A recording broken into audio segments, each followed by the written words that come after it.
Boom, live. Welcome, Short Convos podcast. I'm JC Cashman, Warrior of Light, and this is As Miralay. Wait. As I've come really ready to chat today. I won't lie. Last couple of weeks, when you got something in the diary that you just do, you don't think about it. It just has to happen. But I wasn't really in the mood for chatting. But like a lot of things, you're not in the mood for it. You just get up and do it, and you feel a lot better afterwards. So, not saying I didn't enjoy our chats the last couple of weeks. I've just come this week ready to chat. But did you want to start us off? How's your week? Will that be? My week's been good. I'm just curious now. Any particular reason for the shift that you can pinpoint? Well, I've come to chat. I'm not necessarily talking about roller coaster up and down week to week and everything else. We're not really mentioning the whole COVID thing and all of that. But what I wanted to say is I'm really noticing that shift in oneself, and I'm pleased about that. So the first week of the year, I came pumped ready for the year. The second week, I wasn't feeling well and basically just tried to survive. And now this week, I'm looking at the year and being like, okay, right, this is where we are right now. I'm not overly pumped. I'm not anything else. It's just like, this is where we are. I'm accepting of it. And looking back at last week, the only way I can sort of put it is I lost control, and I don't like that feeling. I didn't lose control as in road rage. I didn't kick or punch anyone. I didn't storm off shouting or not that kind of. But I just lost control with myself. Does that make sense to you? Yeah, your head chatter, the voice in your head got away from you. Yeah, I just couldn't do anything. I'd get to the end of the day and it was like, oh, that ain't shit. As in, any task that I tried, I couldn't even fathom a task. It was that poor a show. And you get to the end of the day and it's like, oh, bloody hell. And just the thought of doing something was painful. Yeah, I just lost complete control. And I just don't like it when I'm like that. Not that I'm always, in control. It's not always ones and zeros, but am I making any sense? Yeah, but it happens to the best of us, doesn't it? I think where it gets to you is when it racks up multiple days. Like I've had a day here and there where it's been, well, that was a complete waste of a day. But it's when it's like 3 days, 4 days, even up to 5 days, basically in a row, where you're just like, man, I'm just not showing up day in, day out. And I think that's where you feel like you're in a funk, and you got to kind of find a way out of that. But that feeling is incredibly frustrating. I think it was contributed. So I suppose I'm having a little bit of a rant. I'm going to have a rant in a moment. I suppose there's a few different contributing factors, like not feeling well or a bit tired or those kind of things. A contributing factor, which I'm going to have a rant about. I don't want it solved. I just want to rant about it. Homeschooling. I don't know if you're having homeschool, Anne, but you might not be experiencing this at the moment. But I'm sure you can relate, or you're maybe being homeschooled. Homeschooling, as in a pandemic, in a lockdown, and homeschooling children. Let's not call it a rant. I just want to talk about it because it's a hell of a thing, as it is a hell of a thing. What I've seen is that it really varies, like in terms of what schools are offering from school to school, in terms of how good the classes are, or if there even are classes. And yeah, I can't imagine, because you've got 3 girls, all different age groups, all different schools. No, because Daisy's at secondary school, but this is their first academic year of that. Right. Yeah. So like yeah, more power to you, man. I am imagining it's not the easiest thing in the world. Just having enough devices and enough internet seems like a struggle, let alone anything else. Yeah, that's it. It's like, I know the government are making a big thing about getting kids back to school, and I can see why. I know it's maybe not good for numbers with the virus and things like that. That's why they're off, but I can see why. And you're just not set up for it. Like, No, of I'm not going course to not. point fingers at the schools. I think it's wrong to point fingers at the schools without knowing the full depth. You don't know what this teacher is got going on at home. They might be poorly. They might have someone poorly. They might have kids of their own. So I'm not going to. But what I will say on that though is being in lockdown 3, lockdown 1. There was little to nothing at all, and that was our experience as parents and across the board. Like talking to my brother who's got kids of similar age and other parents at the club, there was little to no support whatsoever. It was like, well, get on with it kind of thing. The second lockdown, I think some schools stood up a bit more. This lockdown is completely different. Like this lockdown, CC, for instance, our eldest, she has a whole day of Google Zoom Classroom. classes. Yeah. Wow. And like it caught her out the other day. She's making breakfast while, watching a teacher. And I'm like, come on, you got to, get on this now because the last few lockdowns have been different. So they've definitely stepped it up. I don't know if they've been told to. And I feel like, well, what were they doing on the last 2 lockdowns, all these teachers? But again, I don't want to point fingers. It's just a little, I don't know what the word is. It's just a sheer not being set up for it. We don't have a classroom, and or Lauren is not, my wife is not an educator. I've not studied to be a teacher, an academic teacher. And you then start getting into this vicious circle. It's like, well, it's so important, their education. You start getting angry with them at times because they're not paying attention or not wanting to do it or not getting it, whatever it is. And then you end up getting angry with yourself and then guilty with yourself because you shouldn't be angry about it and you don't really know what the fuck you're actually doing. And it's Yeah. like this whirlwind of a thing. And I don't know if you can relate to it in any sense. Only through like my imagination. Like I'm trying to imagine learning anything for more than 1 hour through a Zoom call, like me and you talk on here for an hour and it's relatively pleasant, but I can't really imagine just sitting here for 2, 3, 4 hours while someone teaches me algebra through the Yeah, screen. academic. Yeah, I'd really struggle with that. Like, and I'm, a mature, semi-disciplined, grown-ass man, let alone when I was a teenager and my attention was already just all over the place by standard. And then you're at home and, you're, like you said, you're in your kitchen and you can smell toast and you're meant to be focused on studies. Like, it's just not it's not the environment. You don't have the setup for it. No one does. So yeah, I mean, it's a Band-Aid on a massive gaping wound, isn't it? That in terms of how they're trying to give them something, which is great, but it's certainly not what they need. There's a reason that these kids go to school 5 days a week, And like, I'm all for homeschooling, as in if you make it your thing.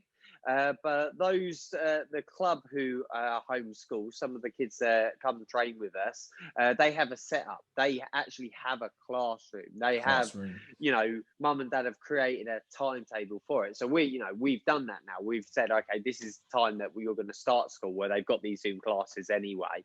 And this is what you're going to do. A bit different with Poppy. Like, she's 6 and it's very much what I found as a bit of advice if I was using this as a chance to give it out there, is all they need is love. All they need at that age is attention and love. They're not going to learn algebra. They might write their numbers 1 to 20, get them to write their name a few times. The school have provided some good worksheets to follow. But like Tuesdays, we don't have academic learning. Yesterday, we went to the vets. So we walked the dogs to the vets. We came home and we spent the whole day in the garden. She was doing mud kitchen, which is basically a kid in the kitchen using mud and whatever else, leaves and everything as the delicacies. And that's just perfect. And then today we're back to a bit of reading, that kind of thing. So we've kind of nailed it. It just takes so much energy and attention.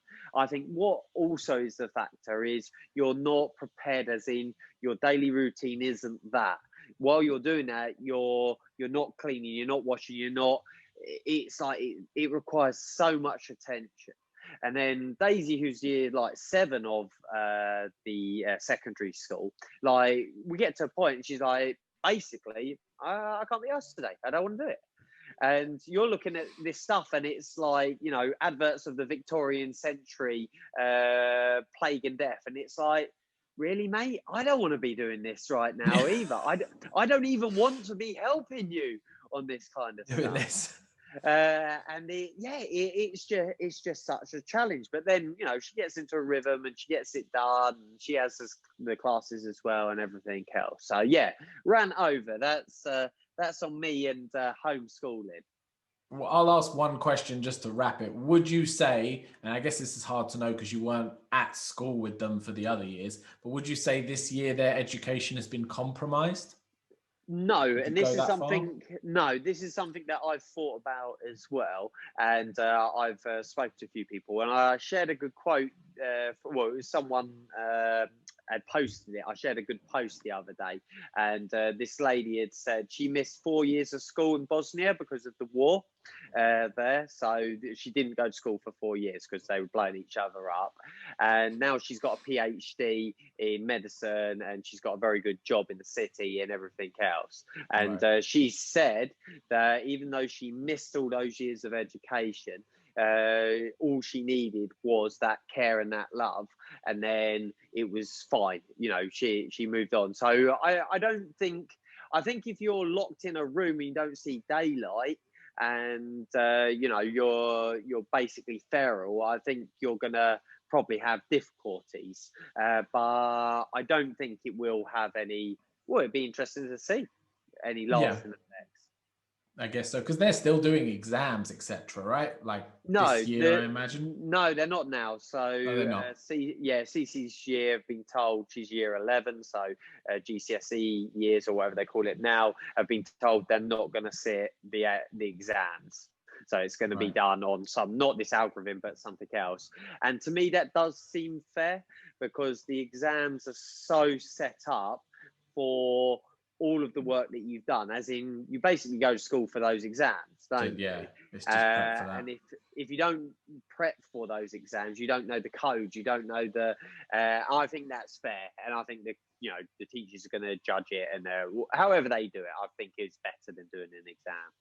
Yeah, fair enough. Fair enough. I guess it also just clashes with working from home, doesn't it? Because again, I don't have kids, so I'm just guessing, but kids go to school and then you flick a switch. Like once you've dropped off the last kid, you then flick the switch that, right, I'm not responsible for them for the next 5 hours. I can get stuff done. But obviously that's just constantly either being interrupted or just not being flicked at all because, like you said, you're teacher / parent / you know, carer and all the rest of it. Yeah, and you're living in a roof where, you know, we're not meant to be leaving home at the moment. We're not meant to be seeing anyone. So that in itself is a just a bit of a mad loop. I don't know if you ever feel this, but it ties in with what I said at the start about the losing control. And maybe you can put it in different words or different experiences. But last week, like with the losing of the control, there's certain things that happen. I suppose it's your focus or something. But do you ever feel like the world is against you? That's the only way I can sort of put in it. And it's like things are happening and it's like, man, the world is against me today kind of thing. Yes, but I know what you mean by asking for that in different words. I don't believe in a God, but when that happens to me, I often look up and just say, you're testing me today, aren't you? Because I just see it. It's just one after the other. And you have that kind of moment, especially on like number 3, whatever it is, the third shitty thing of the day, where you just have to stop and either laugh at it and realize that this is just what's happening right now, or get really pissed off and get caught up in your feelings. So I know what you mean. It's not, oh, the world's against me, well, I can't do anything right. It's, you feel that you're being tested from the outside. I suppose when I say, and that's a better way of putting it, I think, being tested, I say it from the point of view, not so much that you've done something wrong yourself. It's more a case of things come along that you just don't need. And it's like, why are you doing that to me kind of thing. I've had a few of those moments. But you said top 3. I've come with a top 3 ready if you're ready to take the challenge. And it's not food related. Go, hit me. I don't know how you can get involved in this. So you might have to, you know, change it, tweak it. But I want to do top 3 Lego. Okay, I can do. All right, I'm gonna have to tweak, but all right, fine. Top three Top Lego. 3 Lego, because we had a Lego day last week. Our youngest Poppy, we've got boxes of Lego. Like, I've got a serious amount of Lego that's sitting around. We haven't even got the Star Wars Lego out yet, but I've got all the Friends, like the yeah, you know, do you know what the Friends Lego is? Mm-hmm. I wanted to say girly, but that's wrong. It's not girly. It's Friends Lego, not as in the show, as in they call it the series. the kit. Even though we've got a Friends set as well, funny enough. But yeah, Poppy was on about it, and literally last Tuesday she just played Lego for the whole day. She came down in the morning, we got the Lego out, and stuff weren't even built, and she played it for the whole school day. And at one point, Lauren turned to me and said, yeah, should we be, you know, educating her? It's like, this is the best thing she could be doing right now. And she's playing, she's socially active, you know, someone killed someone, I think, but, you know, it was all happening. And I was enjoying building Lego. It was like the perfect day. So I thought we've got to do top 3 Lego. So for those at home that can't see, can you see my screen as? It's beautiful. This is vintage Lego, this. I don't have the actual set. For those at home, I don't have the code. Oh, yes, I do. It's 6285, and it's the Lego pirate ship. I'm going to call it the original Lego pirate ship. I can remember getting this at Christmas. I can remember my brother making it for me because I didn't have a clue. And basically, this is one set that never got broken down. It always stayed up, and it was played and played and played. I've still got this set. It's in a box actually next to me in pieces. But yeah, to me, that Lego ship it's just childhood written all over.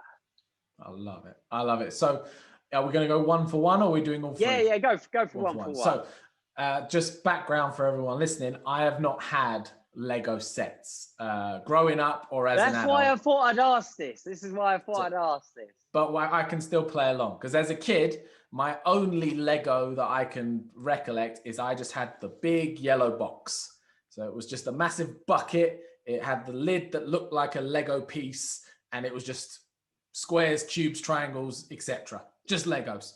And I remember spending more time just building with that than any other toy I had in like my early childhood. I just spent hours, houses, robots, transformers, you name it. I'm sure they look terrible, but I remember having a lot of fun with just basic Lego, but kind of not nothing specific and nothing as a set. So that big yellow box will be my first pick, if that's allowed. Yeah, definitely. Right, my second pick is the Millennium Falcon. This is the actual one I've got. It's from A New Hope, so it's got the round dish and everything else. It's not the super set. I don't have any of those, you know, with like 10,000 billion pieces. You know, these I forget what they call them, but like master sets. It's not that one. I'm talking your, you know. Your reasonable set, I suppose, is what you'd call it. And what I think is so good about that set and the thing with Lego is what they did with the themes. And like, I'm a set man, I love the sets and what they done with the themes and everything else. So like growing up, I loved the pirates. My brother before me, he loved all the space stuff, but they then created these sets which are the themes of the movies themselves, like Star Wars, and you know, there's loads of other ones, Jurassic Park and everything else. And it's like, I just think they capture it just with these same bricks. There's very few additional pieces which are, well, if any, specific to, you know, a new mold. I just think it's fantastic what they do with that. Yeah, they are great. And my number 2, which is fitting with that, is, and again, I've never owned it, but every time I see it, I just think, if I had $1 million and I could buy one thing like without worrying about it, it's the Death Star, the big Mac Daddy one, because there's loads of different ones, but there's one which is like, I don't know, all the pieces. And I see that thing every now and then. You know, you walk past the Lego store and they've got one in the display window, and I just think, if I had the time and the money and the space to build that thing, oh, that'd be the one. That'd be where my attention went. I think they look amazing. Yeah. And then my third one is it's just because of the diversity of Lego, like I was saying about the theme and everything else. And it's a camper, a That is Lego so camper. cute. It's full working Even order. got It's the got little raised thing and pop everything. top. It's got doors. It's a Lego camper, and I just think hats off to Lego. I think their engineering, their thought process, everything else, it's fantastic. So that's my top three Legos. Yeah, well, there's going for my top three. There's a great Netflix documentary, and I think it's the toys that we grew up with, or something like this. And there's a whole episode devoted to Lego, and they go through their story. And it's actually quite a mad. I'm sure you know it, or I don't know if you do, but it's quite an impressive and crazy story of how they got to be where they were, boom and bust and everything, boom and bust and all the rest. And the part I found really interesting was the Ninjago era, which I think was explain this. So these are the little ninjas. I think they were in the 90s, maybe late 90s, early 2000s. I don't know, but this was one of the points where they were, everyone had started playing video games, and everyone was done with toys, and everyone wanted a console now. And then they managed to reinvent themselves a little bit and tap into something that got kids playing with Lego again. And I think it's that willingness to adapt without changing who you are. Like, it was still Lego, it was still these pieces, but they saw that if they just kept doing what they were doing with no adaptation, that they were gonna sink. And it was, I saw them and I just thought, as a kid, if I was at that right time, I would have found those really cool. And it's that ability to capture what kids need, which is just to go, that's cool, at the right time. So and those adults. Ones again, and adults, but that's the beauty of it, isn't it? Because that's what's made you hold on to it, is that as a kid you enjoyed it, and as you've grown up, everything you've enjoyed, Star Wars, etc. What's the DeLorean? Yeah, Back to the Future. All your things of childhood and adolescence get to come with you in the form of Lego, and I think that's like just a brilliant thing. Is that you? Was that your third thing? So that would be my third three. I don't even know if I'm saying it right. Ninjago. I feel like that's what it is. Ninjago. Definitely. Those guys. And then that ended up having a TV series, and then we got into the Lego movie and all the rest of it. Which is, So good. Well, little clap for Lego. Well done to you guys. Definitely. And that now brings me circle with what we started talking about. And last week, I like the Lego definitely helped, but I did some yoga on Friday. Did my wife's yoga session, and then did some training on Friday. And when you've just been you've lost control, when you get it back, that feeling is just so empowering.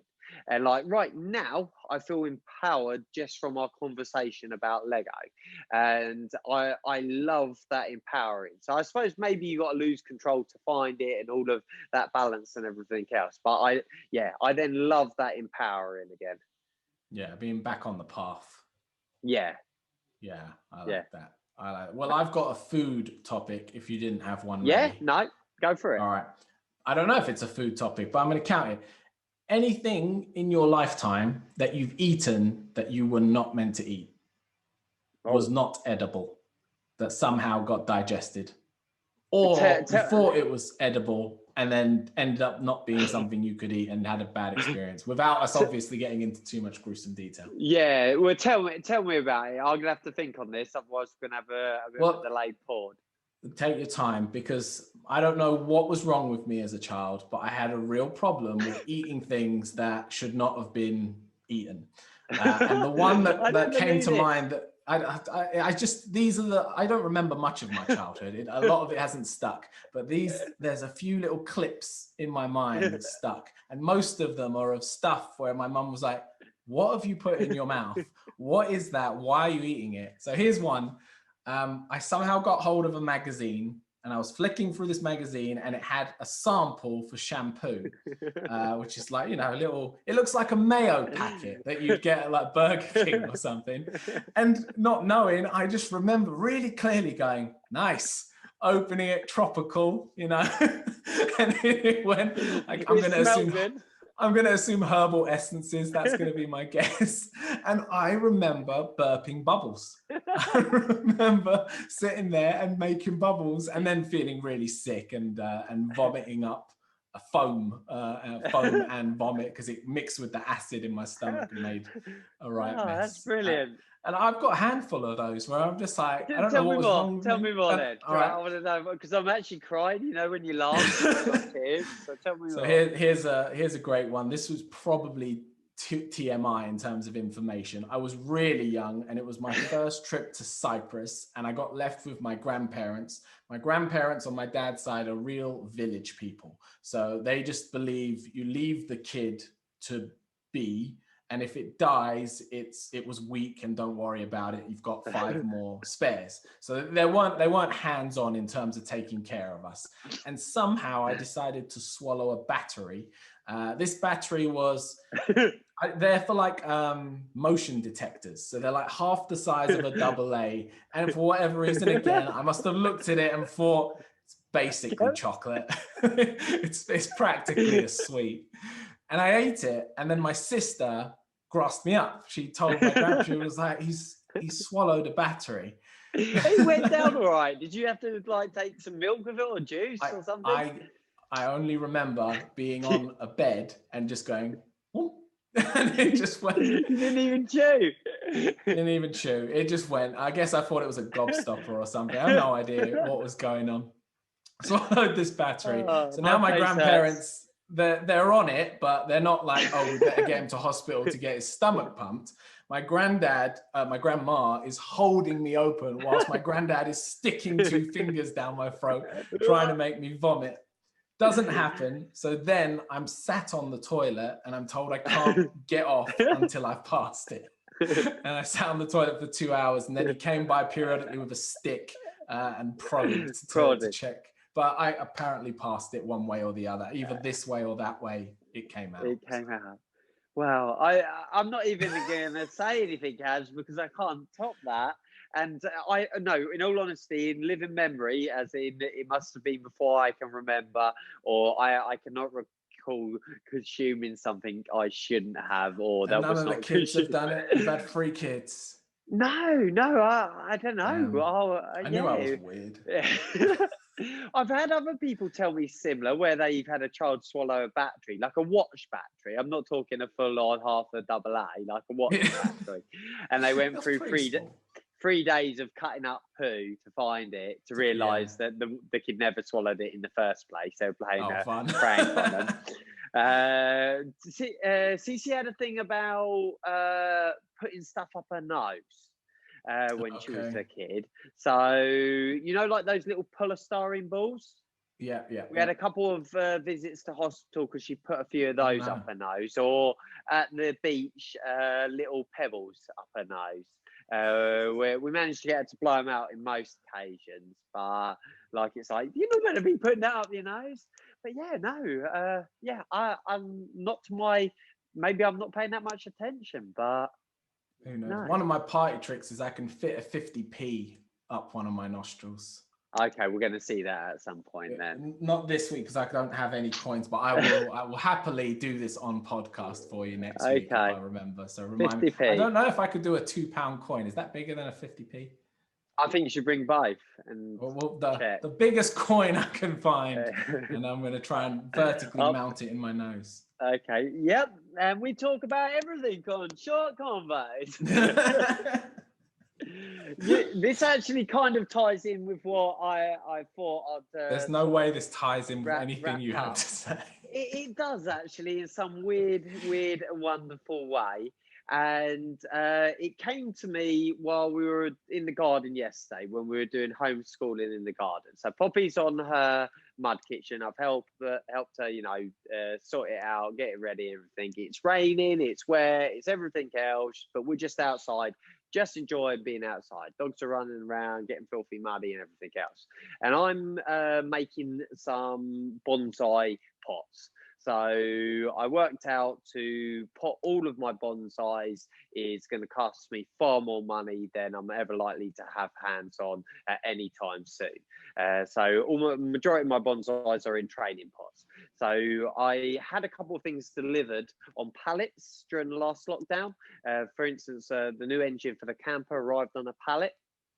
And I thought, you know what? I'll use these pallets and I'll make a bonsai pot. Do you want to see, Az? Shall I show you one? Yeah, I do want to Yeah, see. That sounds amazing. It's still in the process of being finished. I've got different sizes, but for those at home, do you want to describe for them, Az? It's beautiful. It's Drainage holes.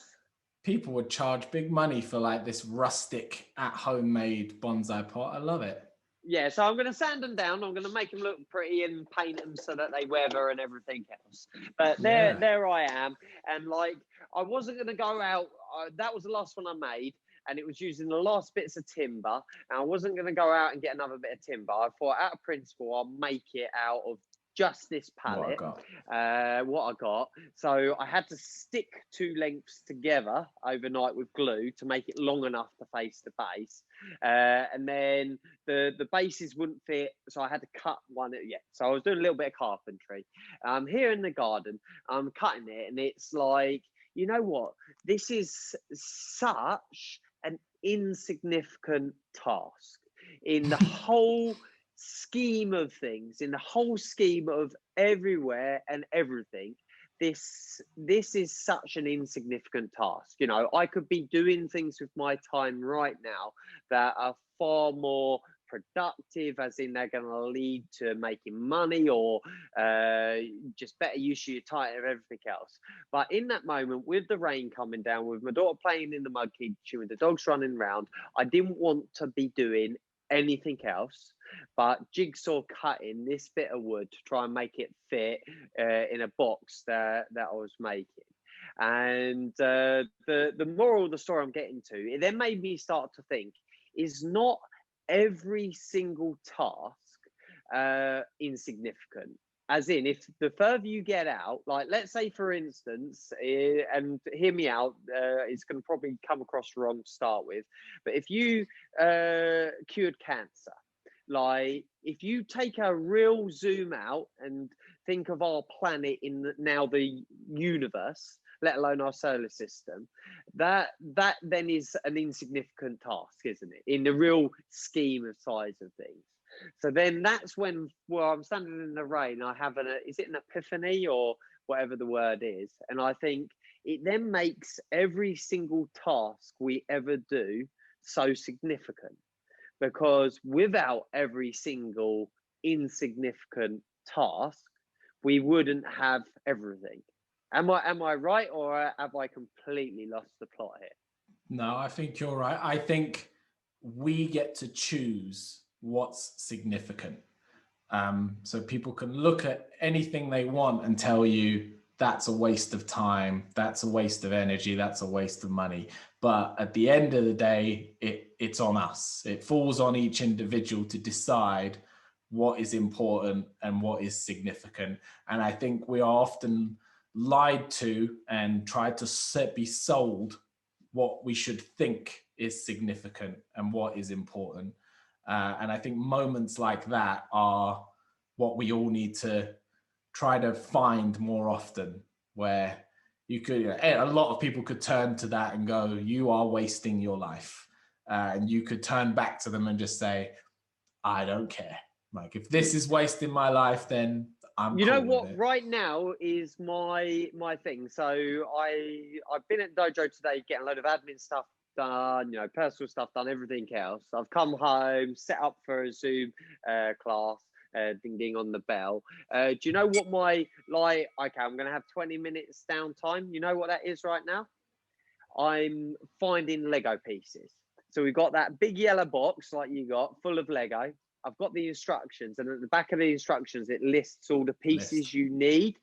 I don't know if you've ever tried to build a set from a huge box of Lego that contains 100 sets. It's like the impossible task. You just need one brick you can't find in any shape or color. So I find it really therapeutic to pick out every piece that you need for that set, and then when you go to build it, it's all there, and it actually feels like that experience of a new Lego set again, because you haven't got the trauma of trying to find pieces. So yeah, there's another insignificant thing that's so significant at the moment.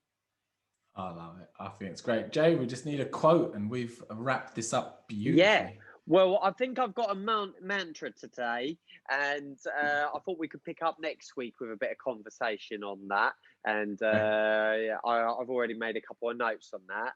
And I'm going to go with the great Star Wars, and I think it's actually one of the best quotes or mantras going. I am one with the Force, and the Force is with me. I just think that mantra, like, I don't know.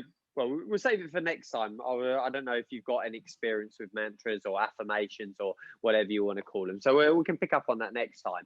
But I just love that. I love Rogue One. I love that film. I love that character. He's not a Jedi, as in he's not Force sensitive, but he behaves like a Jedi.